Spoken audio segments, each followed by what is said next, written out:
ये प्रसाद बनाएंगे, ये संगत की संभाल करेंगे, ये संस्था के अध्यक्ष होंगे। सब बातें अपने सामने गुरु महाराज कह करके गए, बता करके गए, जगह दिखा के गए कि जब मेरा सही छूटेगा वहां ले जाके अंतिम संस्कार करवाना। कोई बात नहीं छोड़ा उन्होंने।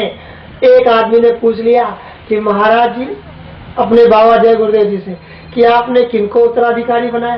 तब स्वामी ने कहा देखो मैंने जिनको उत्तराधिकारी बनाया यही अकेले ऐसे आदमी हैं जो सबको निभा ले जाएंगे, ये सबको अपने साथ निभा ले जाएंगे। और तुम कभी इनका साथ छोड़ना मत। जब तुम इनके साथ लगे रहोगे, इनसे प्यार करोगे, इनसे जुड़े रहोगे तो ये मुझसे भी ज्यादा प्यार तुमको करेंगे। अरे इनका विश्वास करो तभी तो आपका भला होगा। महात्माओं पर विश्वास नहीं करोगे तो कैसे काम होगा? तो महात्मा देना चाहते हैं, बड़ी चीज देते हैं और देते जरूर हैं। उनके दरबार से कभी भी कोई भी खाली नहीं जा सकता। हम आप भी खाली नहीं जाएंगे। लेकिन आपने सुना होगा जब बाबा जय गुरुदेव जी महाराज स्वयं सत्संग देते थे तब भी वो कहते थे कि जितने आए खाली कोई नहीं जाएगा।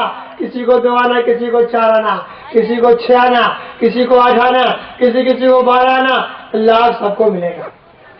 ऐसा क्यों होता है कि जिसकी जैसी झोली, जिसकी जैसी श्रद्धा, जिसका जैसा विश्वास, भरोसा और आस्था, जितनी जगह होगी उतनी तो समाएगी वस्तु। तो अपनी झोली का, अपनी श्रद्धा का, अपने विश्वास को बरकरार रखने की जरूरत है। बाबा जी ने समझाया कि श्रद्धा एक बार जागती है, श्रद्धा को ठेस नहीं लगना चाहिए। श्रद्धा को ठेस लग गई, श्रद्धा ही खत्म हो जाएगी, फिर क्या बचा आपके पास? अरे श्रद्धा ही तो है, वही प्रेम कर लो, वही प्रतीत कर लो, गुरु पे भरोसा कर लो। और जब वही चला गया तो कुछ नहीं। इसलिए बराबर सत्संग में आते जाते रहो, उसी से प्रेम, सेवा, सदाचार और ये श्रद्धा, ये भाव और आस्था ये सब बना रहेगा। सत्संग की सबको सब जगह जरूरत है। सत्संग कैसा? सत्संग कौन सा?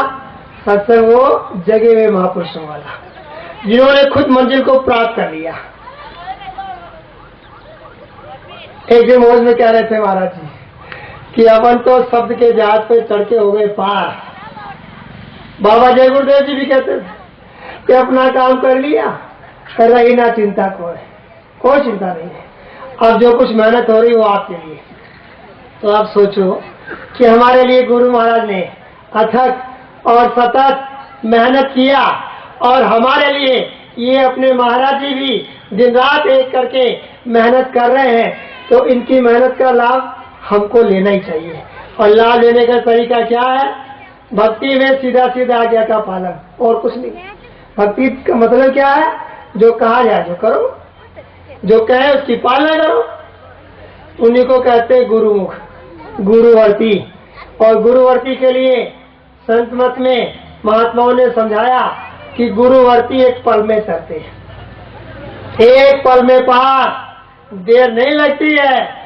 इंतजारी तो उस घड़ी की करनी पड़ती है कि वो घड़ी कब आएगी, जब मालिक से दर्शन आमना सामना मिलाप हो जाएगा।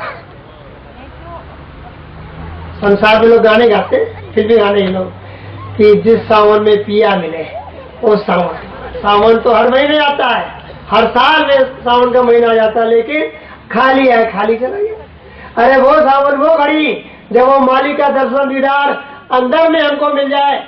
तो कबीर साहब ने तो कहा कि खोजी होए तो तुरंत ही मिल जाऊं, पल भर की तलाश में। पल कहते समय का छोटा हिस्सा। जो काम एक पल छोटे से समय में बनता हो, हमारा क्यों नहीं बना? बाबा जय गुरुदेव जी ने सन 97 में नैनी सारण में कहा था 1 मार्च 97 को कि हमारी तो तैयारी हो गई। आप समझ लोगे कितनी बड़ी बात कह दिया। बाबा जी ने महाराज जी के लिए कहा था कि बहुत सी बातें जो चिट्ठी में लिखा नहीं है इनको जुबानी समझा दिया है। ये बताइए आप कैसे जान लोगे कि बाबा जी ने रात रात भर इनको अपने साथ रख करके इतने सालों में कितना सिखा दिया। महाबलेश्वर में भी साथ रहते थे, नैनीताल में, भीमताल में, जहाँ भी जाते थे, दौरे में, दिन में तो लोगों से मिलते जुलते, शाम को सबको दूर कर दे। अकेले महाराज जी पास रहते थे। मंचों पे आपने देखा अकेले पास रखा, कहाँ से कहाँ पे ले आते लाते अपने नजदीक लाके सबके सामने हाजिर कर दिया कि ये है, ये करेंगे काम। तो ये महाराज जी हमारा आपका काम करेंगे। बाबा जी ने स्वयं कहा था 1 मार्च 97 को कि अपनी तो तैयारी हो गई, तुम लोग सुस्ती में, गफलत में, आलस में रहते हो, संत मत में आलस बड़ा दूर जाएगा। महात्मा जब मिलते हैं एक झटके में काम होता है। अरे सामने पड़े काम हो गया।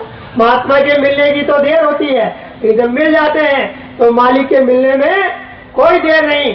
इसलिए हमको आपको सब शंकाओं को एक तरफ रखे, अंत करके बने तो सदगुरु से बने, नहीं बिगड़े भरपूर। जो बने किसी और से ता बनके पर झूर। ये आशा, ये विश्वास, ये भरोसा जब रहेगा कि मेरा काम इन्हीं से होगा, गुरु ने तो कहा कि तेरा काम इन्हीं से होगा, तो जल्दी खुश होना चाहिए। बल्कि इतना ज्यादा एक तरह से इरादे में आ जाना चाहिए निशाने पर कि मान लिया गुरु महाराज थे, कोई अपनी कमजोरी नहीं कह पाते थे, लेकिन ये तो गुरु भाई के रूप में हमको मिले, पूरे मिले। गुरु ने कह दिया कि ये पूरे हो गए, तो बताया 10 मार्च 2012 को होली के आखिरी सत्संग, आखिरी वचन जब सुनाए तब कहा कि इनका दफ्तर 24 घंटे खुला रहता है। ये अंदर वाला आत्मा परमात्मा से मिलाने वाला, मिलने वाला दरवाजा, घट का फाटक जब गुरु ने खोल दिया, मिला दिया, बूंद समुद्र में मिल गई, तब जैसे गोस्वामी जी ने कहा था दुनिया के लोगों को चुनौती देकर कि हम और पीयू एक, पीयू और हम एक, फर्क न जानो ने, पक्की मोहर लगा दी, स्टैंप, ठप्पा लगा दिया, छाप लगा दिया। ऐसे महाराज जी और स्वामी जी, जैसे आप देखते थे स्वामी जी और मालिक प्रभु एक, ऐसे महाराज जी और स्वामी जी और प्रभु सब एक, फर्क ना जानो नेक, जरा सा भी अंतर वो समझना, एक ही रूप है। और जो संशय राखा, दुर्मत ताका, सो सब भर में खानी। अगर शंका हो गई, संशय आ गया, तब तो खानों में भटकना ही पड़ेगा। ऐसा मत समझना कि नाम ना मिल गया तो कहीं भटकेंगे नहीं। नाम ना मिलकर के गुरु के वचनों पे भरोसा नहीं करेंगे तब भी भटकना पड़ता है। और गुरु को भरोसा कब होगा? जब बार बार सत्संग, सत्संग के वचन, बार बार दर्शन, सेवा जो मिले उसकी आगे का पालन करते चलेंगे, तब मजबूती आएगी। तो महाराज जी वही बातें याद दिलाते हैं लोगों को कि गुरु ने ये आदेश दिया था, ये हुक्म बताया और ये तरीका बताया, उसको अच्छी तरह समझ लीजिए और उसकी पालना कीजिए। और महाराज जी मंच की ओर आ रहे हैं, आप अपने अपने स्थानों पर खड़े हो जाओ, मुंह से बोलना नहीं, चुपचाप आंखों से दर्शन लो और दया कृपा लो और एक एक वचन को अपने लिए आया हुआ समझो कि मेरे लिए बात आई है, और ग्रहण करोगे तो पूरा लाभ, सत्संग का असली फायदा आपको मिलेगा। बोलना नहीं, चुपचाप देखते रहो और सुनते रहो।